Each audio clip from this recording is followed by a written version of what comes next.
South ఇండియాలోనే biggest sorry store మన Varahi silks, మన విజయవాడ ఎంజీ రోడ్ లో డిసెంబర్ 4వ తారీఖున ఘన ప్రారంభం. హిట్ సినిమాలు ఉంటాయి, గొప్ప సినిమాలు ఉంటాయి. ఈరోజు మనతో ఉన్న గెస్ట్ ఆ గొప్ప సినిమాలు తీసిన దర్శకుడు. ఆయన తీసిన ప్రతి సినిమా సమాజం మీద ఓ మంచి ప్రభావాన్ని చూపించింది.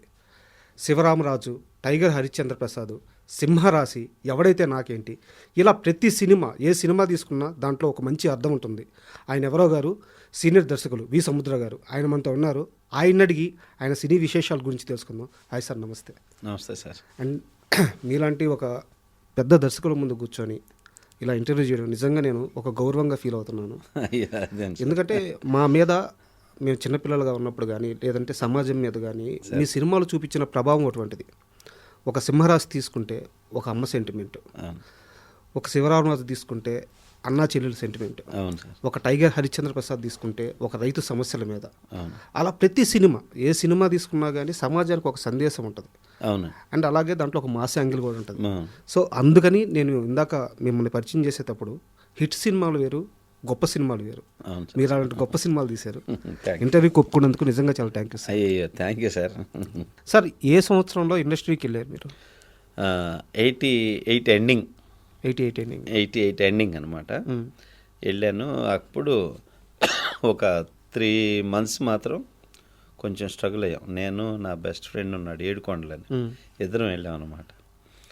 అక్కడ అట్లాగా వాళ్ళ బాబాయ్ గారు ప్రొడక్షన్లో ఉండేవాళ్ళు. ఆయన పట్టుకొని ఆయన నుంచి అసిస్టెంట్ డైరెక్టర్గా జాయిన్ అయ్యి ఏం రత్నం గారి దగ్గర జాయిన్ అయ్యి అనమాట ఫస్ట్. అప్పుడు ఆయన ప్రొడ్యూసర్. అప్పుడు కర్తవ్యం రిలీజ్ అనమాట. ఆ టైంలో కలిస్తే నెక్స్ట్ ఇది రిలీజ్ అవుతుంది, ఇది రిలీజ్ అయిన ఇమీడియట్ పెద్దరికం సినిమా ఉంది, దానికి చేరుదు కానీ అని చెప్పేసి దానికి నన్ను జాయిన్ చేసుకున్నారు అప్రెంటిస్గా. ఓకే. అట్లా ఇక ఆ బ్యానర్లో కంటిన్యూగా ఏం రత్నం గారి దగ్గర, మోహన్ గాంధీ గారి దగ్గర ఆశయం, విజయశాంతి వీళ్ళు చేశారు. స్రవంతి రవికిషోర్ గారిది రౌడీ మొగుడని మోహన్ బాబు గారు, విజయశాంతి గారు చేశారు. ఇట్లా ఈ చేసుకుంటూ పోకూరు బాబురావు గారి బ్యానర్లో, ఎయిటర్ మోహన్ గారి బ్యానర్లో, ముత్యాల సుబ్బయ్య గారి దగ్గర, బి గోపాల్ గారి దగ్గర, శరత్ గారి దగ్గర, సురేష్ వర్మ దగ్గర, ఇట్లా చాలా మంచి మంచి బ్యానర్స్లో మంచి మంచి డైరెక్టర్ల దగ్గర వర్క్ చేశానండి. ముఖ్యంగా మీరు ముత్యాల సుబ్బయ్య గారి దగ్గర పనిచేసినప్పుడు హిట్లర్ అని ఒక సినిమా వచ్చింది, చిరంజీవి గారు చేశాను సార్. హిట్లర్కి ముందు చిరంజీవి గారికి సక్సెస్ లేక చాలా కాలం పాటు కొంచెం ఇబ్బంది పడ్డారని చెప్పి విన్నాము. అవును. అసలు హిట్లర్ సినిమా స్టార్ట్ అయ్యే సమయానికి చిరంజీవి గారి మైండ్ సెట్ ఎలా ఉంది, హిట్లర్ వచ్చిన తర్వాత ఆ మైండ్ సెట్ ఎలా మారింది, కాస్త వివరంగా చెప్తారా? చిరంజీవి గారు ఏంటంటే అండి, ఎప్పుడు సెటిల్డ్ మైండ్. ఆయన చాలా మెచ్యూరిటీ మైండ్. అప్పటికి కంటిన్యూ సక్సెస్ కొట్టి ఫ్లాప్స్ వచ్చేసి ఎలాంటి సినిమా చేయాలి ఇప్పుడు అని గ్యాప్ తీసుకున్నారు చిరంజీవి గారు. ఓకే.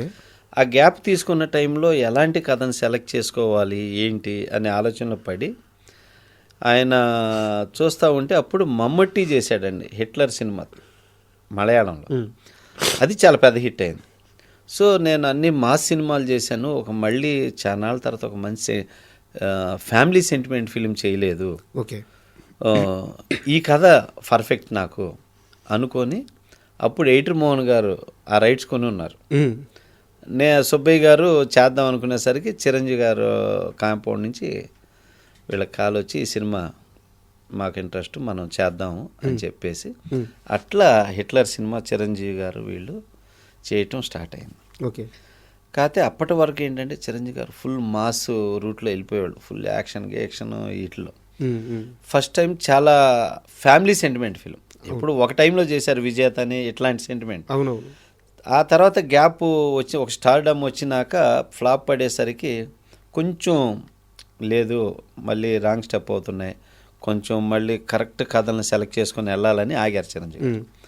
అప్పుడు 1 year దాకా గ్యాప్ వచ్చింది చిరంజీవి గారికి. వచ్చి అప్పుడు ఈ సినిమా సెలెక్ట్ చేసుకొని ఆయన చేసే టైంలో నేను వర్క్ చేయటం, చిరంజీవి గారు అబ్జర్వ్ చేస్తుంటారు అందరిని. చిరంజీవి గారు వచ్చిన యాజ్ సీనియర్ హీరో కదా, ఎవరెవరు ఏం చేస్తున్నారని ఆయన కూర్చొని ఇట్లా కూర్చున్నా అంటే ఎవరేంటని చదివేస్తాడు చిరంజీవి గారు. సో అట్లాగా చూస్తుంటే నేను వర్క్ చేసే విధానం చూసి నన్ను పిలిచారు ఒకరోజు. నువ్వు బాగా కష్టపడుతున్నావు సముద్ర, పైకి వస్తావు, డైరెక్టర్ అవుతావు నువ్వు అని ఫస్ట్ బ్లెస్ చేశారు చిరంజీవి గారు. సూపర్. బ్లెస్ చేసేసరికి ఇక మనం అభిమానించే హీరోలు మనని బ్లస్ చేయటం ఇంకెలా ఉంటుంది, ఇక ఎంత బలం కొండంత బలం వచ్చినట్టు అనిపించి ఇంత పెద్ద హీరో బ్లస్ చేశారు. ఫస్ట్ నేను సక్సెస్ అయిన అనుకున్నాను. అనుకున్నాక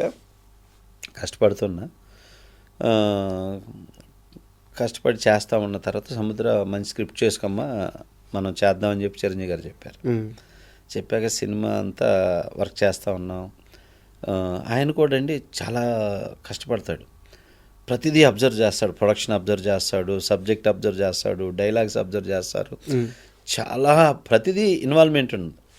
ఏదన్నా ఉంటే అలా పట్టేసుకుంటాడు చిరంజీవి గారు, అంత నాలెడ్జ్ ఉంది ఆయనకి. సో అలా చేసి ఆయన ప్రొడక్షన్ కూడా ఏదన్నా అవుట్డోర్ వెళ్ళినప్పుడు, ఇక్కడ అవుట్డోర్ వచ్చి 6:30కి యూనిట్ స్టార్ట్ అయ్యి 7కి షార్ట్ తీయాలండి, మీరు ఎందుకు 8:30, 9 దాకా లేట్ చేస్తున్నారు? నేను రెడీ 6:30 నేను స్పాట్లో ఉంటాను, రేపు 7కి షార్ట్ తీయాలి, మీరు ఎందుకు పోయారు, టైమింగ్ వేస్ట్ చేస్తున్నారు మీరు అని చెప్పి నిర్మాతల గురించి ఆలోచించి చిరంజీవి గారు ఏటర్మోహన్ గారు పిలిచి చెప్పటం నేనే నా దృష్టితోటే నేనే ఉన్నా. చెప్పి నాలాంటి హీరో ఉన్నప్పుడు టయాన్ని వేస్ట్ చేయొద్దండి, చక్కగా చేసుకోండి ప్రొడక్షన్ అని చెప్పి చిరంజీవి గారు చెప్పటం నేను విన్నా.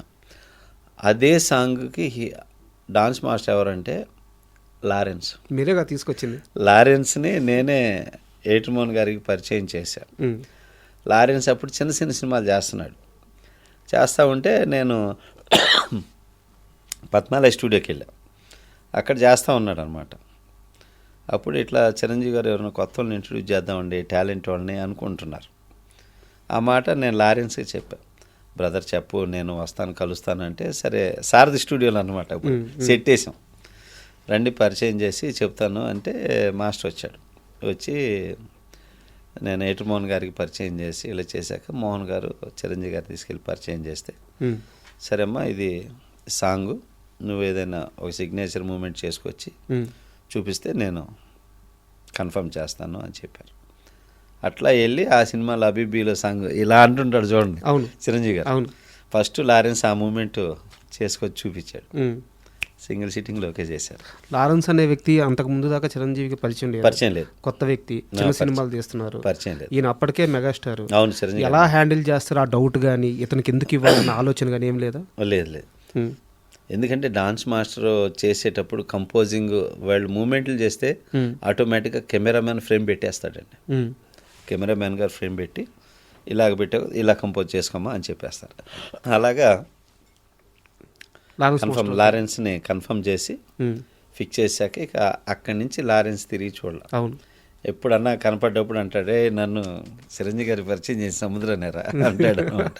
ఇప్పుడు కూడా అంటాడు బాబు. అండ్ మూవీ రిలీజ్ అయినాక సార్, ఇట్లా రిలీజ్ అయిన తర్వాత అంటే మేము చాలా చిన్న వయసు థియేటర్కి వెళ్ళి సినిమా చూస్తుంటే ఆ పాటలో చిన్న రాయి ఉంటుంది, ఆ పరిగెత్తుకుంటా వాళ్ళ చెల్లెలు ఏడొస్తుందని చెప్పి పరిగెత్తుకుంటా సార్ కాలుకి దెబ్బ ఆ కాలుకి దెబ్బ తగలంగానే థియేటర్లో అందరూ లేడీస్ అందరూ తెగ ఏడ్చేస్తున్నారు. సెంటిమెంట్ సాంగ్ అది, చాలా మంది ఏడ్చారండి ఆ పాటకి, కష్టాలకే కన్నీళ్ళు వస్తాయి. ఎలా ఉండింది రిసీవ్నెస్ అప్పట్లో సినిమా రిలీజ్? అయ్యో సినిమా సూపర్ హిట్ అండి, చిరంజీవి గారికి చాలా మంచి హిట్ అయింది. సెంటిమెంట్గా చాలా మంచి రెస్పాన్స్ అన్నమాట. అంటే ఇట్లాంటి సిస్టర్స్కి ఇలాంటి ఒక అన్నయ్య కావాలి అని అంత మంచి మార్క్ తెచ్చింది ఆ సినిమా.